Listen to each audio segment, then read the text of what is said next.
Good morning. Good morning. Sorry, my camera is moving away from me. We're on a little bit of a downhill slope. We're kind of sideways right now. Good morning. Welcome to another wild Wednesday here at Reid Park Zoo. So as you said, I'm joined with Rebecca. Rebecca, thank you for coming and hanging out with us this morning and talking all about our anteaters. Yes. So we've got, let's introduce our anteaters first. So who do we have here? Out first thing this morning, you were seeing Nico, who is our male anteater, and then Zola is our female, and she's going to be coming out in just a little bit. Okay, and Nico's in this yard, and Zola's over in the north yard here. We'll talk a little bit more about that for right now. Rebecca, we've had some interesting construction going on, and that's kind of one of the focuses we wanted to talk about today is some of the behind-the-scenes stuff that goes on here at the zoo. People come, they see the animals, and they might see some of those pieces, but really don't understand or may not know why we've done it, how we've done it, and kind of the purpose. There's a lot of planning that goes into every piece that we do. So I'm going to flip this camera around and let's talk a little bit about some of the construction that's going on over at Anteater here. So we're going to kind of focus over on this wall down here. Let me see if I can shoot over here. All right, Becca. So we've just recently created this wall. So why have we done that? Well, you will notice that there's some longer PVC pipes that are coming out of it right now. The wall was just completed. Today, those PVC pipes are going to get cut down so that they're smooth with the wall. But it gives you guys an idea to see kind of the angle of the PVC because we're going to be able to put enrichment items in here. Anteaters have 2 feet long tongues, and we can do some fun enrichment with them to help them kind of search for their food and use their senses to find stuff. So we're really excited about this. It's going to be an area where we can put treats for them and let them use their bodies in different ways because you can see that the pipes are at different angles and at different heights. They're going to have to stand up and move their bodies in different ways, and so it gives us a really great chance to enrich them. Yeah, and this is just bringing out some of that great natural behavior that anteaters will do in the wild. Now, they are called anteaters, but they don't really eat a lot of ants. They eat more termites. Right, yes. Yeah, so they will come to these big, large termite mounds, and they use their sharp claws to rip into them, and then they start sticking their tongue in very quickly to get as many termites as they can before the colony starts to realize that they're there. Their claws are really important. The ability to kind of stand up on those rear legs is really important, and they definitely are very responsive to sense of smells here, which is great. Yeah, they don't have that great of eyesight, but they do have an excellent sense of smell, and that's really how they're going to navigate their environment. These guys will go through around 30,000 termites every day to sustain their mass. Of course, termites are very small, so they've got to eat a whole bunch of them. And these guys don't have any teeth. So it's one of our only mammals on the planet that do not have teeth. So just like Rebecca said, they've got that 2-foot long tongue that they're going to be slurping up all of those termites and using very powerful claws to get into those termite mounds, which are like concrete. So it's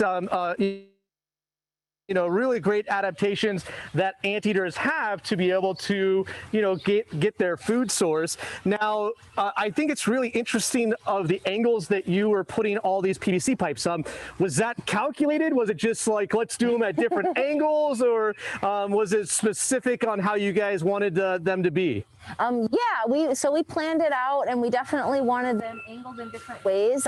Those PVC pipes extend into that rockwork wall at least 6 to 8 inches, and so that really allows us a chance to do things on different angles. We can actually even stick browse items in there that have different scents on them or have smears on them for the anteaters to find, and so we're able to kind of utilize those different angles in different ways. Now, here at the zoo, we don't feed termites. So what do we feed our anteaters, and what would we put inside of those PVC pipes that might encourage the anteaters to go searching and see what's inside of them? Great question. The majority of their diet is Missouri insectivore diet, which is formulated specifically for insectivores, and it's kind of a dry feed that is very small pelleted. Our anteaters prefer to eat it dry, and the little pellets stick right to their tongues. So that's kind of the base of their diet, which provides their most nutrition and make sure that they're getting everything that they need. And then there's additional stuff that we do. We have different enrichment items that get rotated on a different basis. Citrus is really popular with them. Avocado, worms, waxworms and mealworms are also a favorite treat. And then there are some different smears. Actually, yogurt is a favorite for Nico. It's one of the things that he will train really well for. And we can use smears like that around the habitat as well. So I've got a video playing for everybody on just demonstrating some of those things that Rebecca was just talking about. On this log, you will see some yogurt, you will see some avocado, and you also get an opportunity to see that amazing tongue. And again, that tongue is 2 feet long, so it goes way back into that snout there. And you can actually see Nico swallowing here as we're kind of licking and all that good yogurt and avocado up. And these guys are fairly active during the daytime, but they do like to take quite a few naps, and we're fortunate that Nico is actually up right now for us, hanging out, because they tend to like to sleep in a little bit. And I'm going to switch this back over to our live thing because Nico's actually demonstrating live for us. We don't need the video of some of those behaviors. Now, these guys are called, in their native land in South America, Tamandua bandera. Tamandua is, loosely translated insect eater. Bandera is flag. And they actually get that name because of their tail. So the anteater, the giant anteater, has this great long bushy tail that the indigenous people that live with these guys think that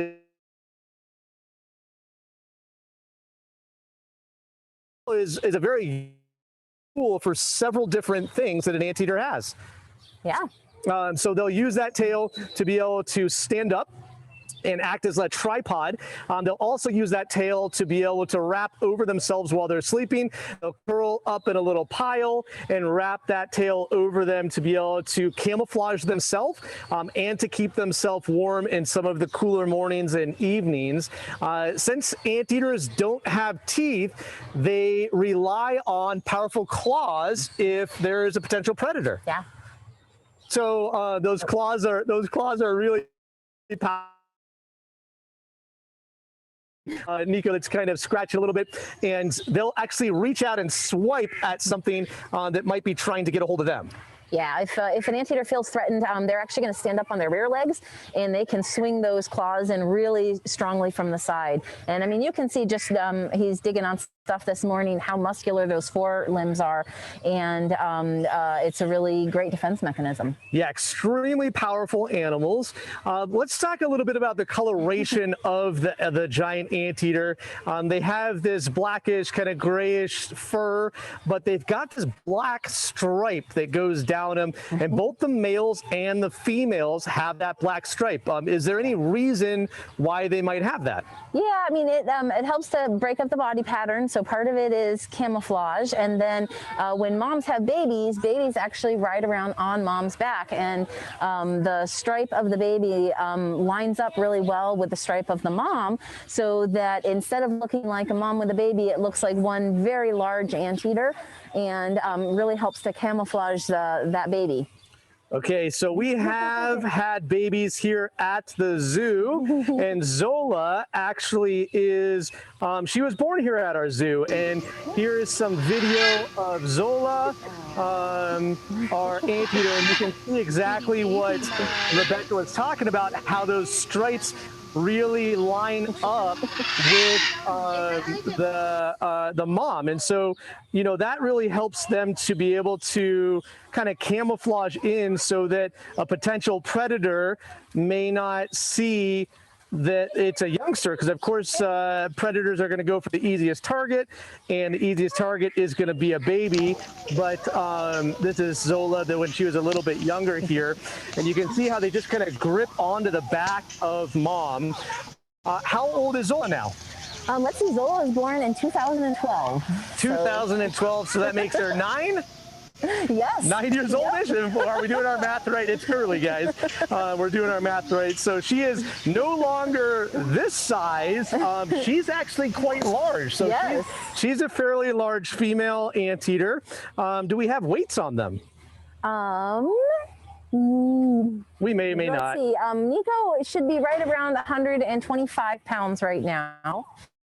And Zola should be around 160, which is very unusual for females to be heavier, but she is a very large anteater, and she's big. Yeah, she is a big anteater, very impressive. Now, let's talk about introducing anteaters. Yeah. These guys are solitary. Yes. They're solitary in the wild. That's why we have separate habitats. We always try to mirror what their wild counterparts are doing. Anteaters don't typically hang out with each other, but they will come together for breeding. Yes. And we are, now looking to start those intros. So talk through a little bit about intros, because this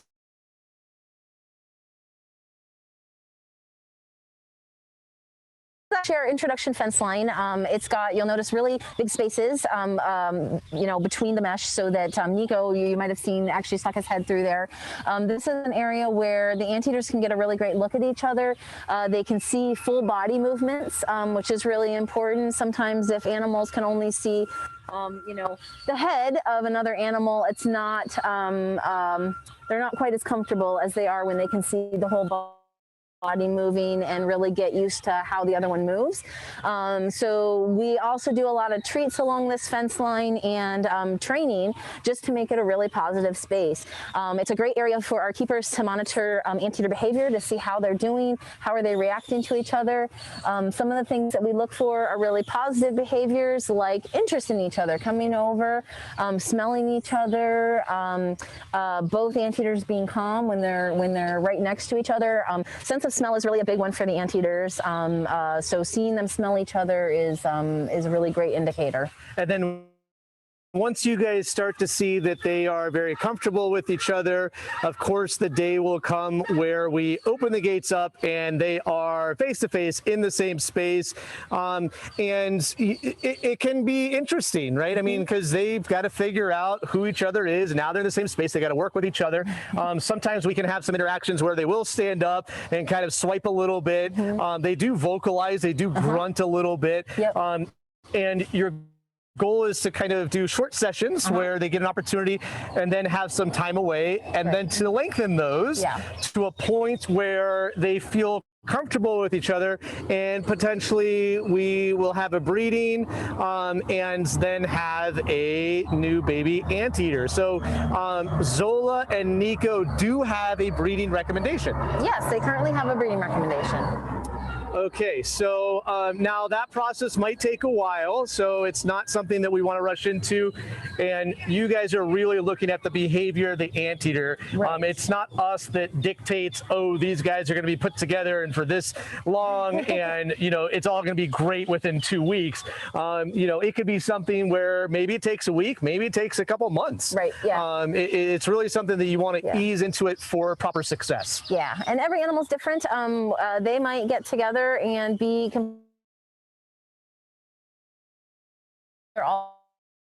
since they are solitary animals in the wild, sometimes they're more interested in being together when breeding is going to occur, when cycling is happening. So animal care staff has to pay really close attention to all of those behavioral indicators. And introductions are really about setting the animals up for success. So we try to have just short positive sessions, and it's, we make sure for the anteaters that we've got lots of treats in the yard, because that can be a really great when an animal's not sure exactly what they need to do and they're trying to make a decision. Sometimes it's a really great pause point for them to stop, enjoy a little treat, and then make a decision about what they're going to do. Yeah, I mean, it's just it's a fabulous, Sorry to break in. We just wanted to let you know that the audio is cutting out here and there periodically, and I'm not sure if there's anything that you can do on your end, but just in case.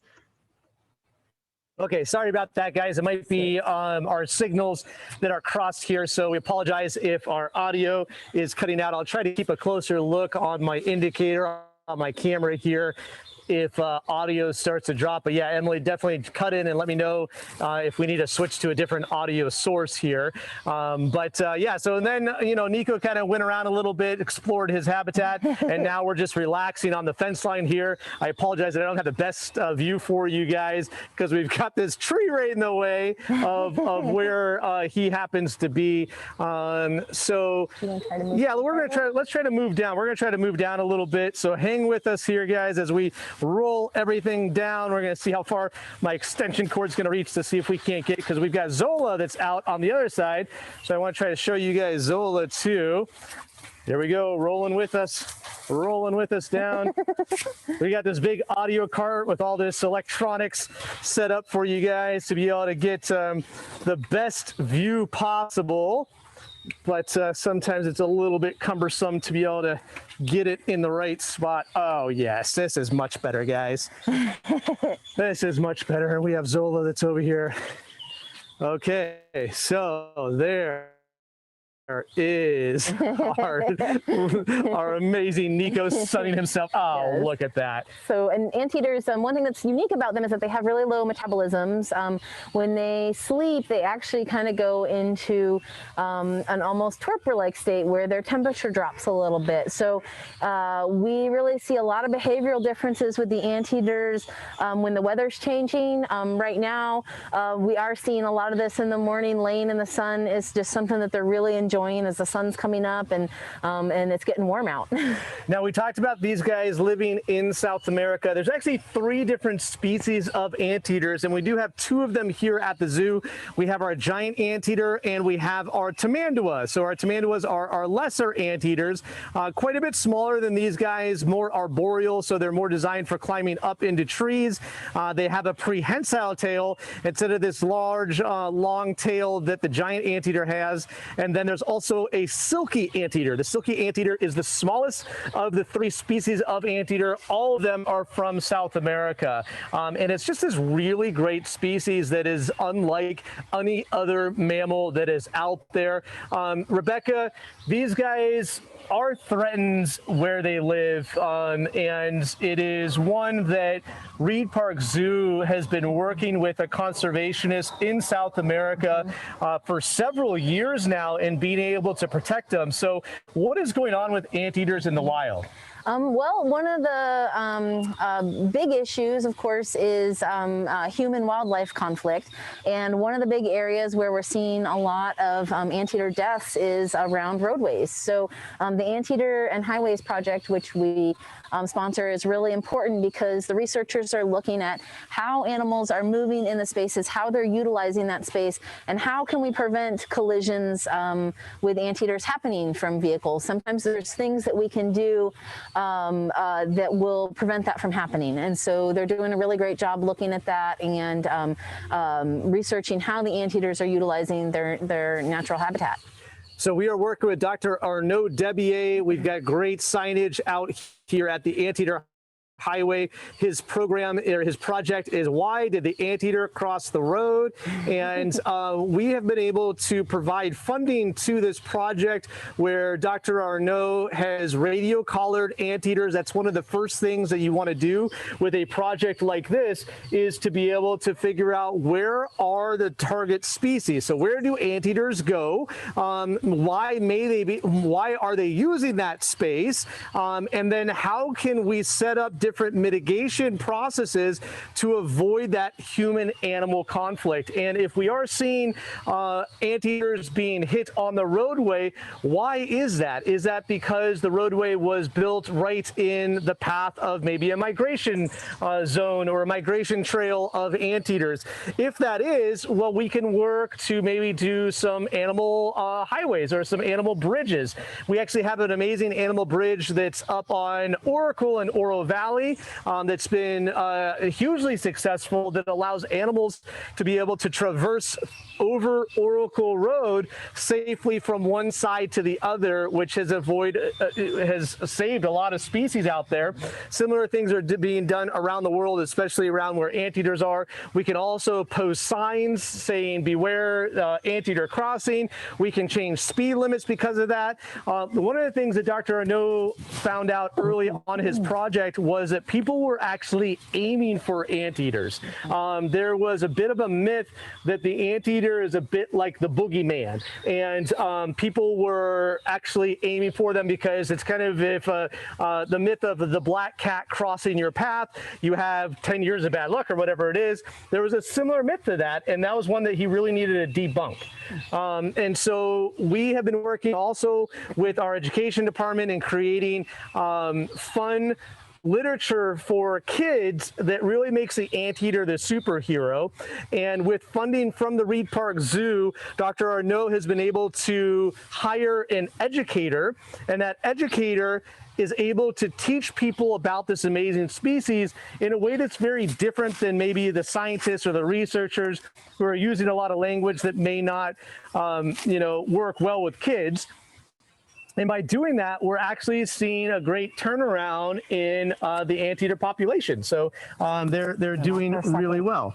What's that? Turn it off for a second. There we go. Hang on, we're messing with audio for a moment. Radio job. Yep. So it's a really great project that the zoo has been involved with. Dr. Arnaud has been doing some amazing work, and just what a great species to be able to highlight here at Reid Park Zoo. The anteater, of course, is our mascot. It is our logo. So it's one that we've had great success over the years in breeding. As we talked about, they can be very challenging to be able to get together and reproduce. And we've been very successful here at Reid Park Zoo. So what a great species to be able to highlight today. Emily, I'm not sure, do people have any questions out there that we can answer?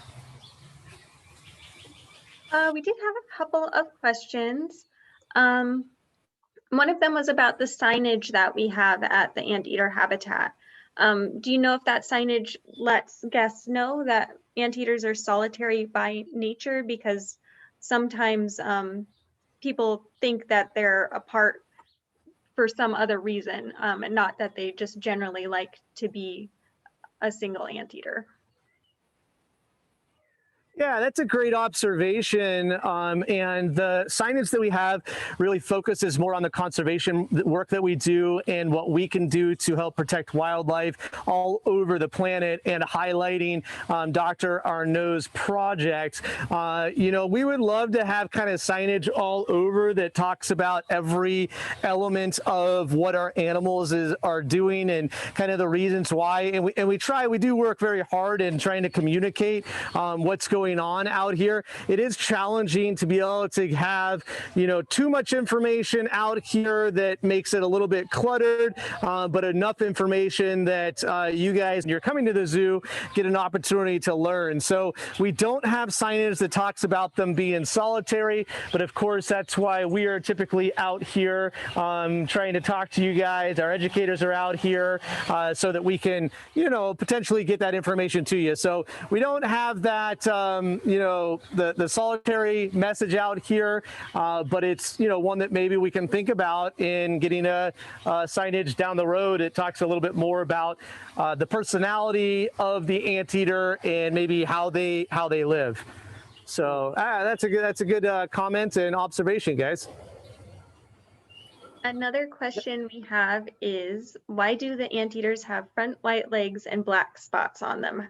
How does this help them camouflage? Yeah, it's another good question. And, some of the things with the adaptations of an animal, we can learn and we can see exactly how and why they may use a certain body part or, again, a certain adaptation like their tail, like their nose, like their tongue. Sometimes we can't. Sometimes, it's a little bit of a mystery on what's going on. And so, I don't know if there's a specific purpose for the whites on their legs and, you know, those black spots that are down there. You know, but my guess is that it's probably for some sort of camouflage. He's kind of given us a little bit of a good look at, you know, what you guys are talking about. So it potentially has something to do with camouflage and potentially not. So yeah, good question. I'm not quite sure. Do we know if anteaters are potentially affected by COVID? Yes, it is a species that we know they're in the Xanthera family order, and we do know that they have a potential of contracting COVID. So whenever we are around any of our anteater species, we do make sure that we have our N95 masks on, and we make sure that you know, we only have a few people that are working with those animals that do have a potential of getting COVID. None of them have, so all of our precautions that we're doing has really been great, but it is one that we do want to be cautious about. And then this is one you might have touched on a little bit, but we have someone asking if anteaters can dig well with their claws and feet. Sorry, Emily, we got a little bit of noise here. You said dig well with their claws? Yes. Yes, they can. They actually make great burrows, and they are a species that are eco-engineers. So we call them eco-engineers because what they'll do is they'll dig great big holes for them to be able to nest in, and then those holes will fill up with water, and other animals can come to those holes to get drinks of water. So as an eco-engineer, they are extremely important within their ecosystem to be able to not only to control the termite population, but also to create some good watering holes for other species to be able to go and get water from. So yeah, those big forearms, those claws, I mean, these guys are excellent diggers. You guys could actually hear some of the construction going on in the back. We have several construction projects going on here, and they're actually, one of them is at Anteater. So I'm going to see if I can move this over and see if we can get a look at Zola over here now. I see her out. Okay, so she's kind of moving about here, so we'll see if she wants to come into camera view in just a moment. She's hiding over in the corner here. Oh, let's see, Miss Zola.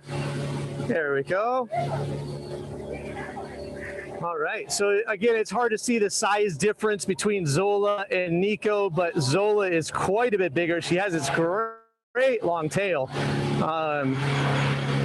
That you might be able to see that long tail there. And again, Zola was born here, so she's 9 years old. They reach sexual maturity at around 5 to 6 years old, so she is a receptive female at this point. And again, Rebecca and her team are working to be able to introduce the anteaters, and you can maybe even see Zola in our little pool here. As they live in South America in the rainforest, of course, there is a lot of water sources that are there. They can swim. They're not excellent swimmers, but they will go down to the water, and they will definitely bathe in the water. So they will bathe in kind of a little bit of a mud pool and also in the streams to cool themselves off. And again, I apologize if we're getting some background construction noise in on this, but that's kind of what we're at right now. They will also go to the water, of course, to drink, and they'll go to the water, the streams, to defecate. So they will poop in the pool and the streams, and what that does is it masks their smell so that potential predators like a jaguar cannot track where the anteater is. So it's very interesting that animals have realized that if they don't leave their smell behind, that predators have a more challenging time of being able to detect where they're at. So water, of course, in South America is extremely important, and the animals utilize that to the best of their ability. I think we So this, you might be able to get a good look at how much larger Zola is here. It's a great view of Zola here. think we have one more question, Jed, that right. you or Rebecca may or may not know the answer to. So we had talked about how they do have the potential for being affected by COVID. How do scientists determine that? Have there been cases of anteaters either in other institutions or in the wild catching it, or is it just something about their biology that scientists are able to predict that they would be able to be affected by it? Yeah, that's a good question. And as far as I know, there has not been any anteaters that have contracted COVID-19 that we know of, but we do know that some species related to anteaters, so that are in the insectivore family, have been affected. So we know that some armadillos and some hedgehogs have had COVID, and therefore, because those species are related to the anteater, that means that we are going to be cautious of that. So we're taking probably, extraordinary precaution with our animals here for obvious reasons. And if there is any chance that they may be susceptible to COVID, we are going to take the maximum protection that we can. So as far as I know, no anteater has contracted COVID, but we do know that species that are related to them have. And so that's kind of where we look at, just like you were saying, the biology makeup and the genetic makeup of the animal and what they're closely related to determine if we need to take those extra steps. And we have several species that we know are susceptible, and we are taking those precautions with all of them. So yeah, we know that our cats, we know that our dog species can get it. We know that our muscelidae can get it, like our meerkats and our otters and our ferrets. So again, those are, you'll see additional barriers at those habitats. They just try to keep us a little bit further back if they don't already have a acceptable 6 to 8 foot barrier between them. And again, it's an extreme precautionary measure that we are taking here at the zoo to ensure the safety of our animals. So very, very, very important.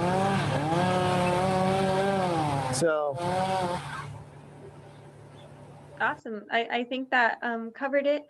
So I don't know if you had anything else you wanted to share about anteaters, or if we have anything coming up that you wanted to discuss before we end for the day. Yeah, I just want to thank everybody again for tuning in to another Wednesday member virtual chat. We don't have on the deck yet what we're going to be doing in 2 weeks, but stay tuned. Emily will get that information out to you as soon as we come up with something fun and exciting for you guys. I try to, again, look at a different angle of something, try to get something behind the scenes, a new species, a new animal, whatever that might be for you guys to learn a little bit more about the animals here at the zoo. I do want to let you guys know that we have Penzi's birthday coming up. So our little elephant Penzi is going to be turning 1 year old. I'll turn this around on me here. So she's going to be turning 1 coming up on April 6th. So we are going to be celebrating her birthday on April 3rd. So you guys can either come here to the zoo, make sure you reserve tickets if you're going to do that, and or we will have a virtual experience as well. You can go online to reidparkzoo.org and check out all the information on what's going to be happening on those days. We'll also be celebrating Penzi's birthday on April 6th. We won't do a virtual thing, but we will be celebrating it. And then I think, Emily Gill, you might have to correct me, that we are doing a Penzi breakfast on April 4th. I think that is Sunday, early in the morning. I'm not sure if that's up on our website. Emily or Gail, can you confirm if that's up there or not? I don't believe it is yet. Okay, so we're still doing a little bit of planning on that, but we're planning to do a Penzi breakfast. So if you'd like to come in early in the zoo and hang out with our elephant herd and Miss Penzi, keep your eyes open for that. I'm sure a message will go out once that goes live. I know that Deborah, our events director, is just fine-tuning a couple details with that. So we do have a lot of exciting stuff coming up here at the zoo for you guys to be involved with. So hopefully you guys can at least join us for Penzi's birthday. Our little baby elephant is turning 1. I can't believe it's already been a year. It's been so crazy. She was born during our shutdown of the beginning of the pandemic, and now that we're open, it's so awesome that we're able to celebrate it with everybody here at the zoo. So with that, I just want to again thank you guys for tuning in to another member virtual chat. I hope you guys have an amazing St. Patrick's Day. Stay safe out there, and we'll see you next time.